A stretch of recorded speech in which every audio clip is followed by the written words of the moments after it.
the playoff picture is starting to become a little bit more clear. Some teams are in, some teams are completely out of it, looking ahead towards Cancun in the offseason, focusing on a little bit of a winter getaway. But nonetheless, for the teams that are focusing on their playoff aspirations, the field is starting to get set. So let's talk about the week that was, week number 15 of the 2023 NFL season, as the playoff picture starts to slightly get a little bit more clear. And it all began with Thursday Night Football, only on Amazon Prime Video, as the Raiders put up a 60-point burger on the LA Chargers. 40 of those points came in the first half thanks to the Chargers chargering, as the ultimate clippering in Vegas was finally enough to get both head coach Brandon Staley and general manager Tom Telesco shown the door, although 11 months late, mind you. But nonetheless, they're finally shown the door as the Raiders put the pudding pounded on the Chargers 63-21. So now we get into the Saturday slate of games, an important primetime slate only on the NFL Network. A 3 slate of games full of playoff implications. So let's talk about the first one. T. Higgins made a really great ladder touchdown catch to help the Bengals force overtime, where Evan McPherson sealed the game winner for Cincinnati with a winning kick in the red zone to complete a comeback for the Bengals, where they were down 17-3, and they won the game over the Minnesota Vikings 27-24 in overtime. And then in Indianapolis, the Steelers scored 13 points in the first quarter and change, but the Colts from there scored 27 unanswered behind Gardner Minshew's 2 touchdown performance and a couple of Matt Gay field goals to get a key win in their playoff hunt 27-13. Then in the nightcap, a 21-point second half barrage from Jared Goff and Amon-Ra St. Brown, along with a couple of key others, opened the door for the Lions to regain their form on offense in a 42-19 beatdown, as the Detroit Lions pounded the pudding out of the Denver Broncos.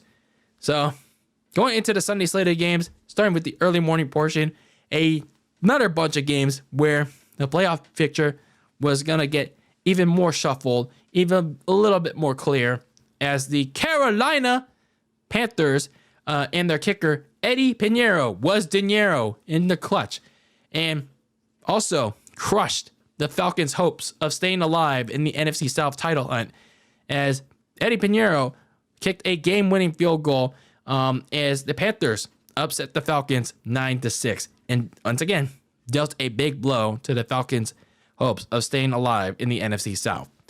And then Joe Flacco rallied the Browns back from a 17-7 fourth quarter deficit, as he threaded the needle to a triple-covered Amari Cooper to get the game-tying touchdown. And then minutes later, the Browns got the go-ahead field goal to take the lead and staved off would have been a very near Hail Mary from Justin Fields, as the Browns held off the Bears 20-17. Baker Mayfield got hit 4 touchdown game and probably had one of his best performances in his career, as he torched the Packers' suddenly imploding defense and elevated the Bucs a little further atop the NFC South, but more on that in a bit, as the Bucs beat the Packers 34-20. Raheem Mostert had a 2-touchdown first half, and the Dolphins overall pretty much dominated this game over the New York Jets, as they had an easy day, 30-0, pitching a shutout. As for the New Orleans Saints, well, they saw the Tommy DeVito magic run out, as they sacked him 7 times, as their offense ran the board with 3 touchdowns from Derek Carr. The Saints get an easy win over the New York Giants 24-6.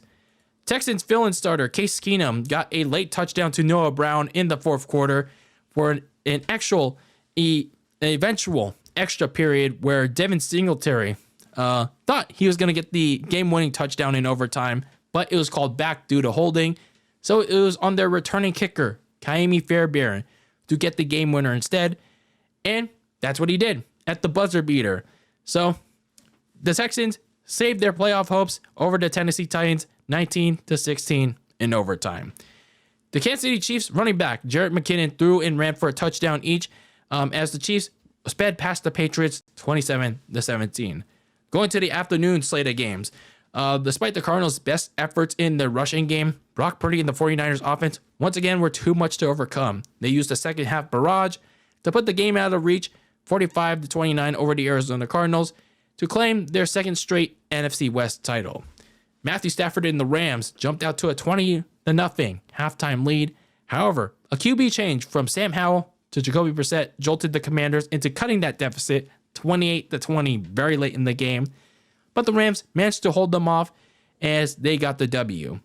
James Cook had a career day in completely torching the Cowboys defense, both on the ground and in the air, as Josh Allen and the Bills demolished the Cowboys 31-10 in an upset.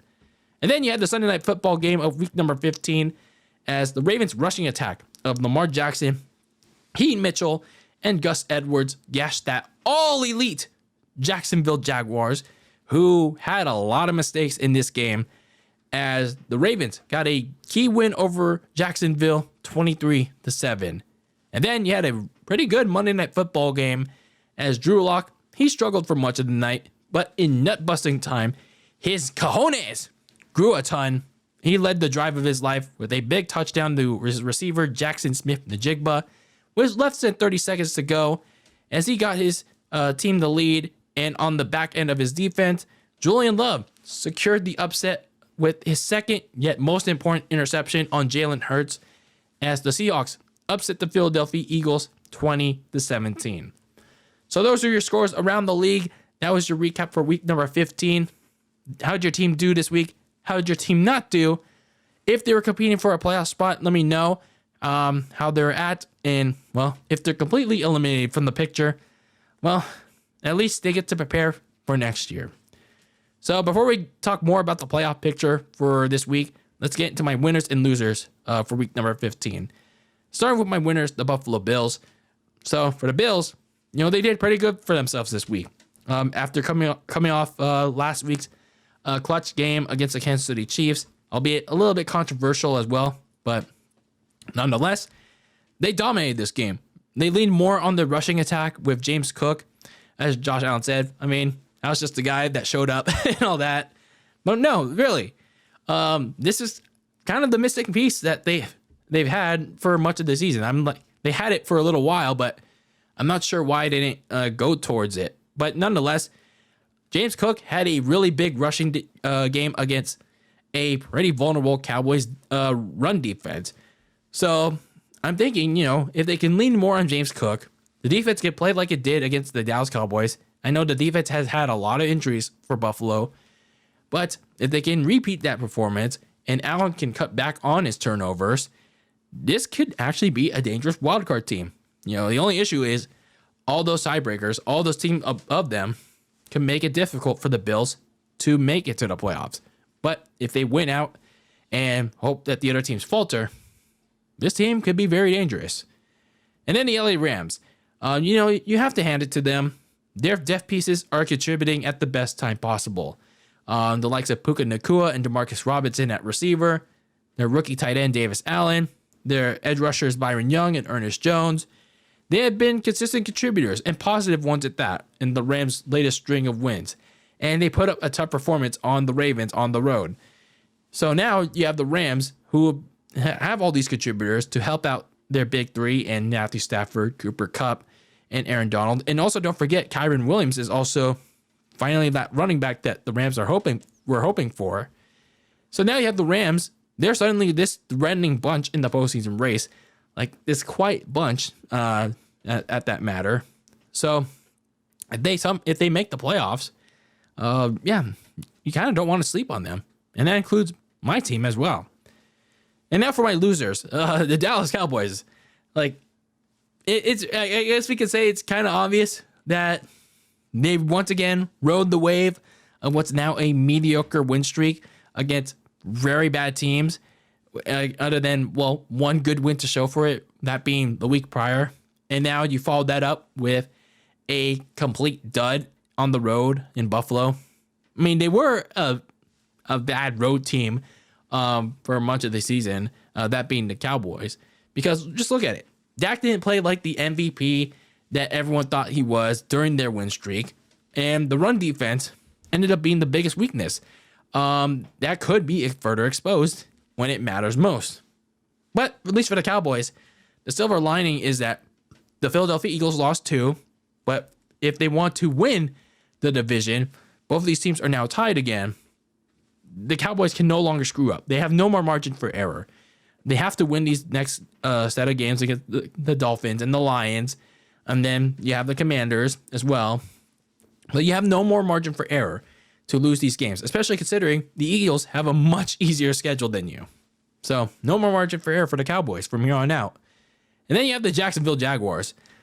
I mean, is this maybe what we expected? Because, they have an owner that's a mark for himself. That loves to be so all elite that maybe it's transitioning over. Those all elite traits are transitioning over to the Jacksonville Jaguars, the entire team at the worst possible time, because Trevor Lawrence made a lot of really bad mistakes in this game. And the team as a whole was just playing a lot of undisciplined football. Like, look at that drive in the end of the first half. Like, they made this nice catch, nice deep throw and catch. And then instead of spiking the ball, they tried to decide to run one more play. And then when they didn't get out of bounds, the time ran out. You can't get one more play off. Like, you got to spike the ball in that situation. But anyway, it was just a string of mistakes all game long for the Jaguars. And now they're in trouble in the division too. So if they don't win their next couple of games, I'm not sure who else they play. But nonetheless, if you don't win at least the next game or two, well, you could be in trouble, especially considering that the Texans and the Colts are now tied for the AC South title, even though you have the tiebreaker. So you got to be wary here if you're the Jaguars. So let's take a look at the playoff picture. It's time for my playoff watch update. So as I said, the playoff picture is becoming a little bit more clear now that a couple more teams are out of the picture, and at least one more team has joined. Actually, no, 3 more teams have joined the picture. So let's talk about the teams that are completely out of the picture and are joining the Patriots and the Panthers in Welcome to Cancun Club. The Cardinals, the Jets, the Titans, and the Commanders have joined the Patriots and the Panthers in Welcome to Cancun off-season club. So in terms of the teams that have joined the 49ers in the playoff club, the Cowboys and the Eagles in the NFC side, they've clinched playoff spots thanks to both the Packers and the Falcons losing their games this week. But if you're the Cowboys and the Eagles right now, you got to be kicking yourselves in the foot right now after suffering those upset losses to the Bills and the Seahawks this week. Because now you're looking straight up at the 49ers a full game back at that top seed. Meanwhile, on the AFC, you have the Ravens becoming the first team in the AFC to clinch a playoff spot. So that's step 1 for them. The second step is the AFC North Division, which is going to be a big one next week, along with their goal of clinching the top seed in the conference. Meanwhile, going back to the NFC side of things, the Rams moved on up to the 7th seed with their win over the Washington Commanders, and as well as by virtue of the Packers losing to the Bucs, who went down to 6-8 compared to the Rams 7-7. So still a lot to sort out in the bottom half of the wild card picture for both teams. And there's one last piece to the puzzle for this week's playoff watch update, and that is that we have our first division champion in the overall playoff picture, and that is my San Francisco 49ers. They were the first team to clinch the any division title in the playoff picture. They clinched the NFC West this week with their win in Arizona. And, well, with the Eagles losing the next night, they are now a full game up on the Eagles and the Cowboys for the top seed in the NFC. So that's the next goal for San Francisco. The magic number for them to get that NFC's top seed is number 2. They could surely use it considering, the injuries going on in the defense right now. But yeah, their goal is pretty much to stay focused and go and grab that top seed so they can get some of those guys back rested and healthy. They can actually clinch it on Christmas, but they're going to need a bunch of help from the Dolphins, the Vikings, and especially the Giants as well as, of course, themselves next week. But, still, like I said, the magic number is 2 wins. 2 wins for San Francisco to get the top seed that they really want. So, that's pretty much your playoff watch this week. And that is your recap for week number 15 of the 2023 NFL season. 3 more weeks, ladies and gentlemen. 3 more weeks from here on out until we get to the end of the regular season, and then the real fun begins. Act number 3. Is it act number 3 or act number 4? I totally forgot now. But nonetheless, we're getting to the end. We're getting close to the end of the NFL season and the end overall of the overall NFL season, if that makes any sense. But anyway, we'll talk more again about week number 16 in the coming days. But let me know your thoughts on this past week in the NFL in the comments below. How your team did, how your team didn't do, if your team got eliminated from the playoff picture, and if your team is in the playoffs or still trying to get in the comments below. But anyway, this is DylanLasagna signing out of another NFL recap video for the 2023 season. And until next time, keep the lasagna very cold in the fridge with your takes on the world of sports. And until the next one, peace out.